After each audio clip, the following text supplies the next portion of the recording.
did you enjoy working with Chris Adams and Gino Hernandez? You were an awesome team. It was all right. It was all right. I mean, we were wrestling the Von Erich boys, and that was the problem. Mm, You couldn't do a whole lot with those guys. They just didn't want to do a whole lot. Uh, that's just a sad place to be, man. You know, because you couldn't depend on them to be there when you needed them. You couldn't depend on them to sell at the right time. You couldn't depend on them to come back at the right time. So trying to do something in the ring with them was just damn near impossible. You just kind of had to go out there and just go for it. hmm So that kind of sucked. That sounds frustrating. I've heard a lot of other people kind of echo those sentiments when it comes to them, Yeah. and man, just how talented all those boys were. But just you got to get them to the building on time first of all, and what Good state are luck they with in when they that. get there? Yeah, Yeah, see what kind of shape they are in when they get there. right.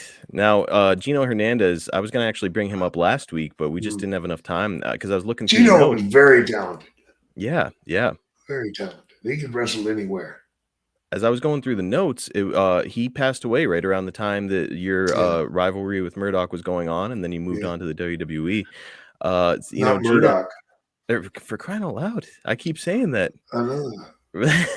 but Gino Hernandez, They do you have know, the first name. Their first names are the same. it's the dick thing's what Dick. It's a dick thing that for you.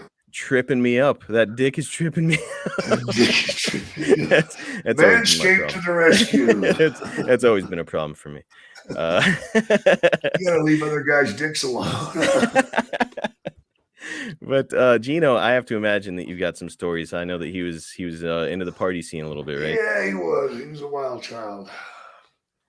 Yeah. Well, hopefully we'll do a deep dive on your WCCW days one of these times, and we can chat a little bit about them. Now, were you there when Chris Adams kicked an eyeball out of a dude's head? Were you there for that? No, I missed Okay. that.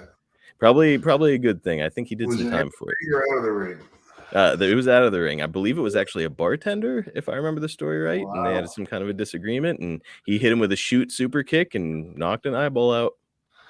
Well, there you go. That's a bad dude. Yeah, he was pretty salty.